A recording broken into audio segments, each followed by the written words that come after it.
Debates y soluciones de Acción 10 en la mañana, enviando tu audio al número en WhatsApp 8512-2828 y nuestros invitados en estudio responderán tus inquietudes. Qué bueno que esté con nosotros en Acción 10 en la mañana. Hoy analizamos con dos expertos la situación de Bolivia, la renuncia del presidente Evo Morales, qué permitió que se diera esto y si en realidad es o no un golpe de Estado o un golpe de Estado cívico, como lo llamó el expresidente ahora de Bolivia, Evo Morales. Michelle, ya estamos bien acompañadas. Así es, Jocelyn Medrano, damos inicio a nuestro segmento abordando este tema y también los antecedentes. Es importante destacar todo lo que ha sucedido en las últimas semanas en Bolivia y las repercusiones que esto podría generar en nuestro país, considerando la cercanía que tenía o que tiene el gobierno de Nicaragua con el expresidente Evo Morales. Para analizar todos estos temas se encuentra ya con nosotros Guillermo Miranda y el doctor Bojo Matamoros, analistas políticos. Bienvenidos a ambos, gracias por estar aquí con nosotros. Un placer, bienvenidos a los dos. Iniciemos analizando un poco la situación de Bolivia. Era de esperarse esto, qué permitió que se diera este fenómeno y si realmente o no esto fue un golpe de Estado o un golpe de Estado cívico. Vos iniciamos con usted y después el doctor Miranda. Bienvenido. Buenos días, gracias. Y quiero felicitarla por la puntualidad. Hay un desfase de 3 minutos, Solo así 3 que quiero subrayar esa importancia porque yo vine aquí 5 minutos antes, lo que quiere decir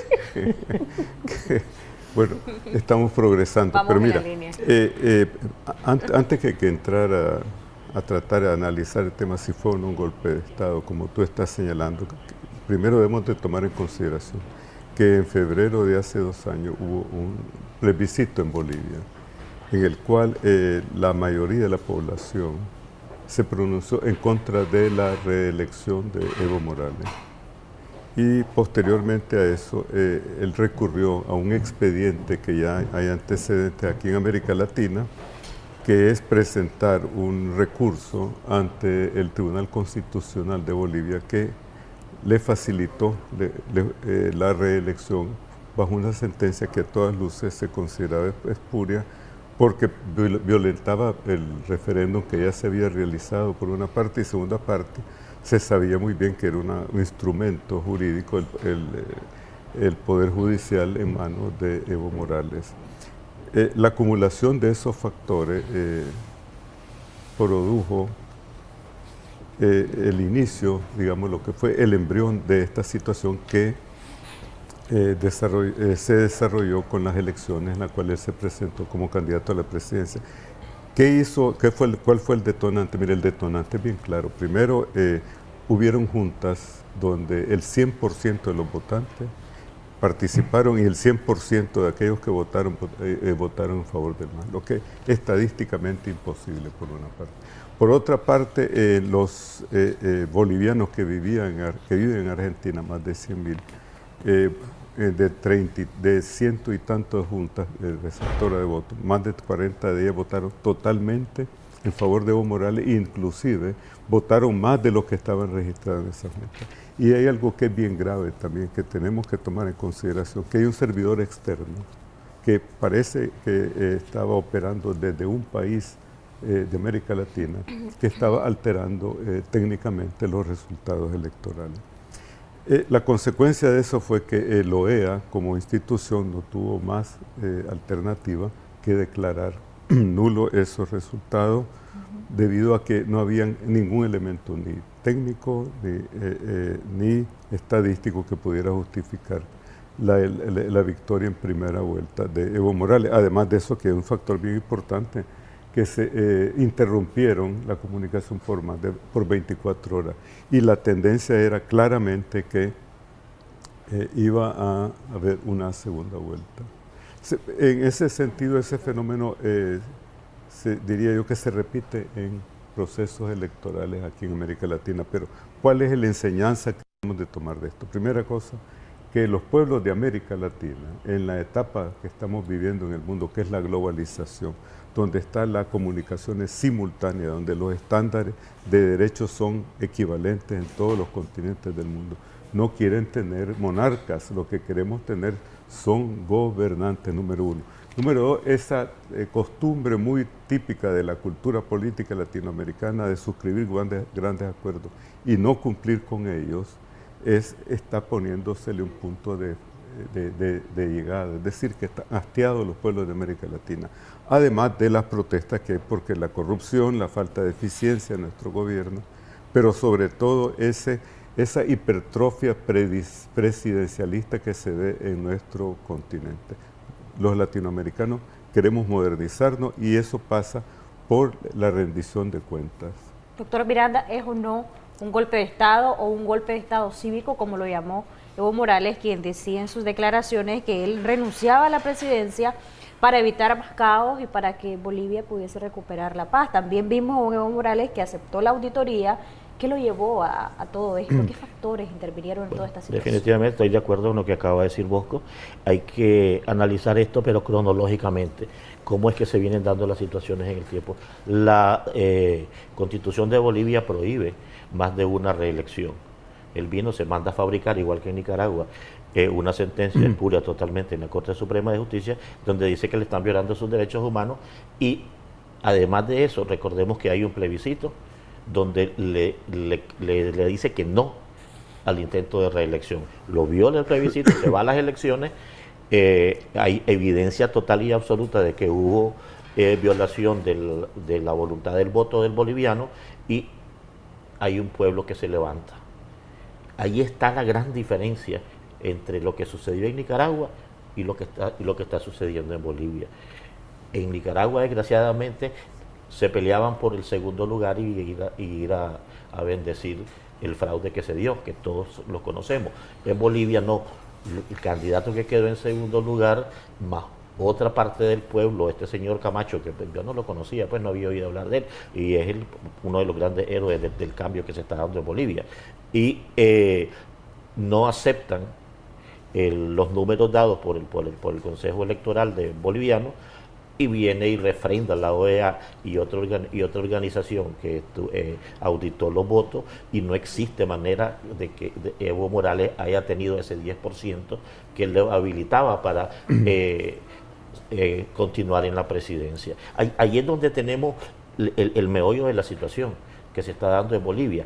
Él viene y renuncia porque el ejército y la policía se niegan a reprimir al pueblo, lo que no sucedió aquí en Nicaragua. Esos son los otros dos factores, ¿no?, que son muy distintos en el contexto que vivió Bolivia al contexto que se vive actualmente en Nicaragua. Es decir, hay todavía institucionalidad por parte de las otras instituciones de gobierno en Bolivia que han permitido o forzaron la salida del presidente Evo Morales, como el hecho de que la Policía Nacional se puso a la orden de la ciudadanía, y lo mismo el ejército. Y el ejército sugirió a Evo Morales la renuncia. También el papel de los empresarios ahí. Llevaban 19 días en una situación de paro, de huelga, en las calles.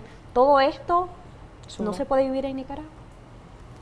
Mira, yo creo que es útil hacer una referencia que debe de servir de enseñanza aquí para América Latina.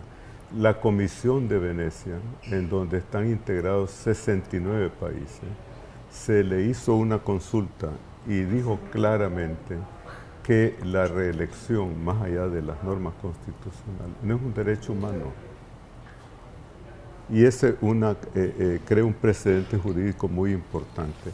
Y en la Comisión de Venecia, entre los países que además de sus facultades, primero está integrada por grandísimos juristas, expertos en derecho constitucional, en derecho público, y así sucesivamente.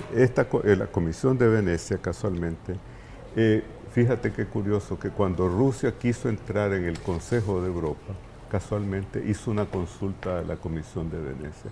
Así que no se le puede tildar de ser parcializada a las tesis de los grupos o de los países que representan la derecha internacional, por una parte. Ahí están incluidos otros países, la República Checa, países de Europa Central, algunos países de América Latina, pero sí ya hay un precedente jurídico, y ahí esto va más allá, digamos, de cualquier duda que pueda haber sobre la interpretación jurídica del derecho o no. No existe un derecho humano para ser reelegido, más allá de las normas establecidas dentro de la Constitución. Por lo tanto, todos aquellos que han utilizado ese argumento, que comienza curiosamente con Oscar Arias, ¿verdad?, que ese fue el padrino de esta situación y que ha degenerado en gobiernos autoritarios en nuestra región, no tiene ningún fundamento jurídico, mucho menos moral, primero. Segundo, en el caso que se dio en Bolivia, es bien importante. Para mí la clave de la situación en Bolivia primero es la evidencia aplastante y lo EA que finalmente está recuperando un poco de prestigio, ¿verdad?, y de responsabilidad en cuanto a la institución regional y en donde fiscalizó efectivamente y se pronunció efectivamente sobre este proceso electoral, lo que no ha hecho en otros países. Así que el señor Almagro, digamos, está siendo en ese sentido, cumpliendo con su responsabilidad. El segundo factor que para mí fue muy importante es el hecho que el Vaticano como tal se abstuvo de lanzarse a una acción mediadora en el caso de Bolivia, porque el papel del Vaticano fue desastroso en Venezuela y a todas luces iba a ser otra situación de carácter desastroso por ese paternalismo religioso que lo confunde entre lo que son los derechos de los individuos y lo que son las responsabilidades de una religión, de un Estado religioso. Tercero, para mí es fundamental que el ejército de Bolivia y la policía de Bolivia hayan cumplido con su función institucional, porque en los códigos militares en el mundo, en donde existe un Estado de Derecho, tú tienes la facultad de negarte a cumplir una orden que es violatoria de los principios y de las normas constitucionales y del derecho de gente. Partiendo de lo que acaba de mencionar justamente, ¿fue entonces un golpe de Estado, un golpe cívico, como lo llamó él? No, yo no lo considero que fue un golpe de Estado. Yo no he visto tanques desplegados en las calles de La Paz o de ninguna ciudad de Bolivia. Lo que sí yo te puedo decir desde el punto de vista, digamos, de la teoría, que hubo un asalto a la institucionalidad boliviana de parte del presidente Evo Morales cuando él ignora los resultados de ese referéndum en donde la voluntad popular le expresa claramente que están en contra de otra reelección de él, que creo que sería la tercera en este caso. Sí. Ahora, yo creo que es importante que veamos en Bolivia cuál fue el resultado de esta explosión social. El pueblo no aceptó esa digamos, ficción electoral que querían imponerle, número uno. Y el otro aspecto que para mí es bien importante es que esto va a servir, creo yo, como un efecto multiplicador en América Latina, en donde los políticos deben de comenzar a entender que tienen que ser responsables, que se tiene que respetar la Constitución, no como un instrumento, las leyes para justificar tus acciones políticas, sino para que entre en nuestras sociedades el principio de que el gobernante, hasta el último ciudadano, están obligados a cumplir y a respetar con la ley. Después de toda esta situación de Bolivia, no faltan las comparaciones en las redes de analistas, de gente que expresan su opinión, y entre las tantas opiniones más frecuentes que hemos leído durante la mañana antes de sentarnos acá está el hecho de que, por ejemplo, hacen esas comparaciones entre el empresariado de Bolivia y el empresariado de Nicaragua, hacen comparaciones entre las Fuerzas Armadas de Bolivia y el Ejército de Nicaragua, de igual manera entre la Policía de Bolivia y la Policía de Nicaragua, haciendo ver a la Policía de Bolivia y a estos tres sectores de Bolivia como gente que tiene un acto de heroísmo y de patriotismo, no así en el caso de estos tres grupos en Nicaragua. Opinión de ambos al respecto. Como decía Bosco, de aquí se pueden sacar muchas lecciones, tanto como para el gobierno nuestro, acá en Nicaragua, como para la oposición. Y para mí la primera lección es que se acabaron los tiempos de los gorilas gobernando países. Aquí ya no se puede venir y manipular la voluntad de un pueblo tergiversando los resultados de una elección y esperar de que la comunidad internacional se quede de brazos cruzados. También podemos sacar la lección de qué es lo que debe de hacer un verdadero opositor cuando siente que se le ha violentado la voluntad de su votante, de las personas que creyeron en él. Y es la gran diferencia, repito, la gran diferencia de Bolivia y Nicaragua. Aquí los dos partidos que en su momento podían haber disputado el segundo lugar para una eventual segunda vuelta, más bien se peleaban por ir a levantarle la mano al que había violentado la Constitución, el que había violentado los votos, el señor Daniel Ortega. En cambio, en Bolivia no, se pararon, se pusieron frente al pueblo y lograron lo que hoy estamos viendo. En cuanto al empresariado, desgraciadamente, es totalmente diferente al boliviano. Aquí están totalmente pusilánimes, resignados a la suerte que les proporcione el señor Daniel Ortega. Ya lo vimos hace unos pocos días en la noche, en un discurso que dijo: si van a quebrar, que quiebren, pero aquí no va a haber un cambio como el que se está solicitando. Entonces, ¿qué es la lección para la oposición en el futuro? Que estas futuras elecciones que pueden haber en su momento tiene que ser primero con una observación como la que hubo en Bolivia y como la que el pueblo de Nicaragua la está exigiendo, y segundo, tratar de elegir personas con la suficiente no solo capacidad política, sino con testosterona para poder separar a la par del pueblo, para venir y exigir que el voto del nicaragüense se cuente y que no volvamos a tener otro fraude electoral como los que nos tenía acostumbrado Roberto Rivas. Bosco, la misma pregunta, esta vez refiriéndonos al contexto actual de Nicaragua, porque muchos sectores han dicho: ¿por qué la empresa privada no hace esto? ¿Por qué la empresa privada no hace lo otro? ¿Por qué el ejército se plegó a lo que decía el presidente Ortega de un intento fallido de golpe de Estado en las últimas declaraciones que brindó el jefe del ejército en nuestro país? ¿Por qué la policía se sumó a las fuerzas parapoliciales? Es lo que manifiesta en algunos sectores. ¿Qué lección le deja el actuar de estos sectores de Bolivia a los sectores de Nicaragua en el actual contexto? Mira, primero, la tipificación de que cualquier forma de protesta es un golpe de Estado, a mí ya me tiene preocupado, porque me parece que ya carecen de cualquier creatividad intelectual, primero. Segundo, parece que no han leído lo que es la doctrina de las ciencias políticas, porque el golpe de Estado es totalmente diferente a lo que es una protesta o una insurrección social.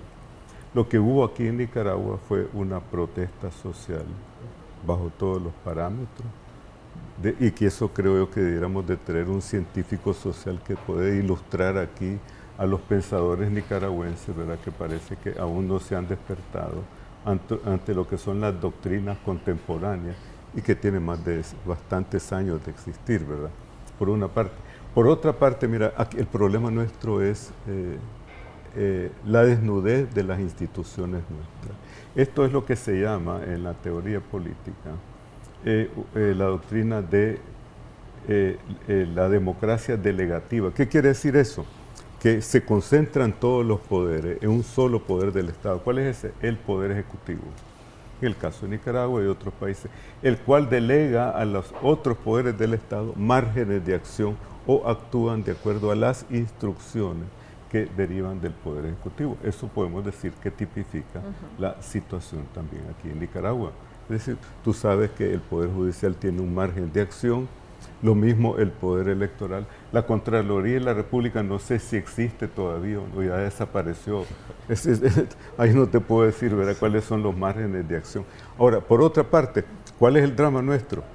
Imagínate si aquí las instituciones o en los países existen las instituciones. Entonces tú frenas la acción arbitraria o más allá de la ley que lleva a cabo uno de los titulares de un poder del Estado. Eso no existe aquí en Nicaragua.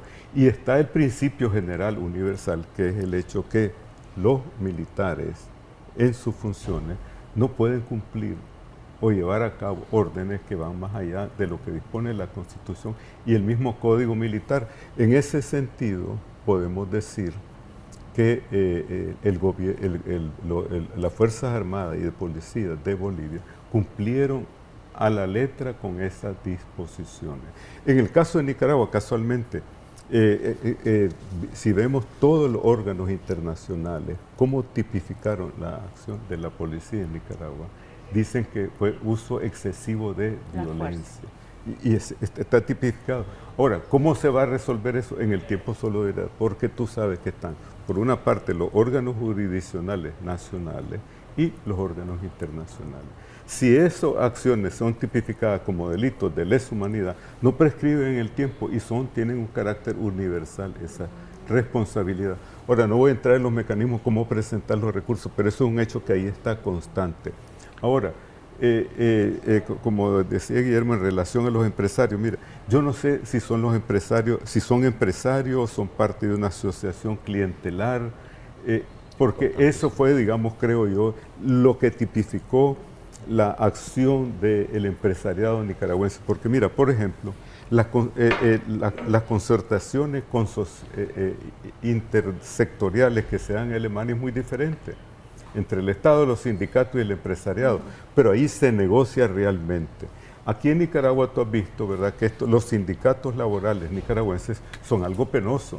No he escuchado yo una voz de estos sindicatos, por una parte, de que haya cuestionado el hecho que ha sido congelado el salario de los sindicalistas. Y eso es impresionante. Ahora, ¿dónde vemos ese tipo de situaciones? En Cuba no ves tú que hayan ese tipo de protestas. En la antigua Unión Soviética tampoco, porque en la Rusia de Putin hay protestas sindicales. Es decir, nosotros se ha tratado de crear aquí en Nicaragua un modelo neocorporativista, neofascista, que yo lo llamo. Y si tú miras un poco cómo eran la asociación que se dio en la época del fascismo de Mussolini, aquí en Nicaragua se repitió ese modelo en cierto aspecto, y por otra parte se respetó también lo que era la economía de mercado, la propiedad privada. Pero no hay ley, no hay la institución, y ese es el problema, la incertidumbre del derecho por una parte y la incertidumbre del derecho de propiedad. Y los empresarios están cómodos en esas circunstancias en las que se encontraban hasta abril del 2018. Yo creo que están ahorrando un poco en el aire acondicionado de sus Hilux en la situación actual que se encuentra, ¿sabe? Perdóname,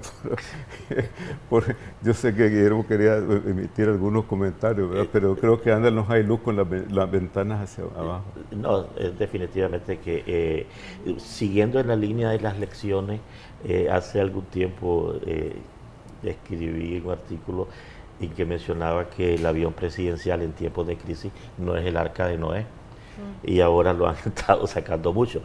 Y creo que es un ejemplo que tienen que tener muy en cuenta los funcionarios de este gobierno, a los que se le piden que hagan cosas que van contra natura y contra todo, y que violando la Constitución, y en el caso de los uniformados, violentando y masacrando al pueblo. Porque cuando los pueblos se reviran y suceden las situaciones que se están dando en Bolivia, los dictadores no se acuerdan de esas personas, normalmente los dejan. A nosotros nos pasó en una ocasión, nos quedamos en el 79 acá en Nicaragua, y creo que deberían de tomarse muy en cuenta eso. En cuanto a la oposición, estoy totalmente de acuerdo con Bosco. Definitivamente, aquí nosotros le llamamos opositores o líderes a cualquier persona, y eso no debería ser así. Es cierto esto que vemos que aquí se están proliferando las organizaciones y todas están pidiendo o hablando de una elección que no se sabe si va a existir o de que si va y en qué término se va a dar. Entonces ya nos olvidamos de la protesta en sí, cuál es la razón de que el nicaragüense de a pie se encuentra inconforme con este gobierno. Usted hablaba de un papel pusilánime de parte de los empresarios y también el hecho de que a muchos les falta testosterona, pero ¿cómo queda la lección para los empresarios nicaragüenses en un momento como este, cuando ellos son la oposición certificada y aprobada a nivel internacional dentro de la Alianza Cívica? Bueno, yo creo que aquí Bosco tiene una opinión más dura que la mía. Yo creo que tienen ellos que darse cuenta y analizar ver más de una vez la locución última del presidente Ortega, donde lo sentenció a una muerte empresarial, se podrá decir esa palabra, cuando les dijo si van a quebrar, que quiebren, pero aquí no va a caber ningún tipo de cambio que revierta lo que está sucediendo. Quiero referirme a una situación que se acaba de dar. Se acaban, no sé si se fueron o todavía están aquí, la misión del Fondo Monetario Internacional. Y ellos fueron clarísimos al decirle que el mejor escenario para Nicaragua, si aquí no hay un cambio social, que es el que está pidiendo el pueblo, es seguir en la situación en que estamos de estancamiento, porque el peor es retroceder más, y que aquí no existe ninguna posibilidad de que haya una eventual repunte de la economía y que veamos turismo más en Nicaragua si no existe una paz social. Y la paz social se va a dar única y exclusivamente si existe respeto a la Constitución y si se dejan de violentar todos los derechos humanos y políticos de los nicaragüenses. Su opinión respecto a la misma pregunta que le hacía al doctor Miranda sobre las lecciones para el empresariado de Nicaragua, que son los que están al frente de la Alianza Cívica, elecciones que es el caso de Bolivia en un contexto actual. Mira, primero yo creo que debiéramos de preguntarnos si la Alianza Cívica es la entidad que representa o aglutina la oposición nicaragüense. Desde mi punto de vista, yo estoy viendo que la Alianza Cívica está en una carrera desesperada para tratar de crear coaliciones, algunas veces en forma un poco, digamos, artificiosa, y de esa forma demostrar resultados. Yo creo que todo contexto y proceso político pasa por etapas, y la etapa en la cual la Alianza Cívica jugó un papel, digamos, central, yo creo que ya ha sido superada por los acontecimientos, por una parte. Por otra parte, es bien claro el pronunciamiento de la Unión Europea. Fíjate qué curioso, la OEA y la Unión Europea coinciden junto con otros países sobre el hecho de que en Bolivia hubo un proceso irregular fraudulento. Y eso es importante. Es decir, el contexto internacional que ahora no podemos sustraernos a eso. Y eso indujo, yo diría que fue inteligente la reacción de Evo Morales de renunciar en ese momento. Porque imagínate que esa situación se hubiera agravado aún más, las enormes responsabilidades de orden jurídico y político que hubiera tenido en ese caso. Así que en ese sentido demostró inteligencia de Evo Morales. Es decir, lo importante es saber retirarte en el momento oportuno. Él lo hizo en retraso, pero todavía, digamos, evitó ciertas circunstancias que hubiera llegado a una explosión catastrófica. Ahora, ¿qué está pasando con la Alianza Cívica? Yo no digo que se retire, pero fíjate por qué estoy usando esta analogía. La Unión Europea dijo clarísimamente en su pronunciamiento que en Nicaragua debería darse un diálogo en el cual participen las organizaciones políticas y incluyendo la Alianza Cívica para resolver la crisis nicaragüense. Parece que la Alianza Cívica o no lo ha escuchado o no lo ha entendido ese pronunciamiento, pero ellos no son los ejes centrales de ese proceso, número uno. Número dos, la alianza necesita a todas luces, bajo cualquier criterio, una recomposición. Mira, en la alianza hay personeros que dicen que ellos son los únicos que están potestados a determinar quién puede ser miembro o no de esa coalición. Ya estamos nosotros planteándonos como organización, es decir, la Alianza Cívica, se está rogando una actitud autoritaria, dogmática, es decir, quién está en el bien y quién es el mal, es decir, ellos están más allá del bien y del mal. Quieren reemplazar, por otro lado, servir de modelo para reemplazar un modelo autoritario que tienen por otro lado, pero ellos están ejerciendo esas prácticas autoritarias al mismo tiempo. Y eso, desde mi punto de vista, es inaceptable. ¿Qué necesitamos? Una alianza, coalición aquí en Nicaragua, en donde coincidamos en un plan básico, que eso comienza con las reformas electorales, un proceso electoral que desde mi punto de vista y lo poco que me puede permitir mi visión, va más bien orientado hacia el 2021. Así es. Esa es mi impresión. Ahora, el próximo gobierno que resulte de esa contienda electoral y la Asamblea es la que va a definir el nuevo Estado, el nuevo diseño, el ordenamiento jurídico. Y ahí vamos a determinar cuántos magistrados van a haber en la Corte Suprema, cuántos miembros van a haber en el Poder Electoral y así sucesivamente. Pero no comencemos con la última parte, debemos comenzar con lo básico por otra parte. Ahora, el empresariado aquí en Nicaragua ha sido, mira, de una capacidad acrobática admirable. Yo no sé si son un mixto de Charlie Chaplin, yo no sé si son un mixto de Rockefeller, o no sé si son un mixto de empresarios tropicales. No han tenido identidad corporativa, es decir, no tienen conciencia de clase. ¿A quién representa? Más que unos pequeños intereses. Se olvidaron de su visión de nación. Y los empresarios se equivocaron estratégicamente, porque muchas veces cuando llegaban con el gobierno a un entendimiento porque había excedido o había violentado ciertas disposiciones, en vez de decir no nos volvemos a sentar hasta que se hayan rectificado esas condiciones, ellos continuaban en ese diálogo ignorando la situación del país. Y es la razón, una de las razones por las cuales nos encontramos en esta situación donde hay desconfianza hacia estos que supuestamente nos representan.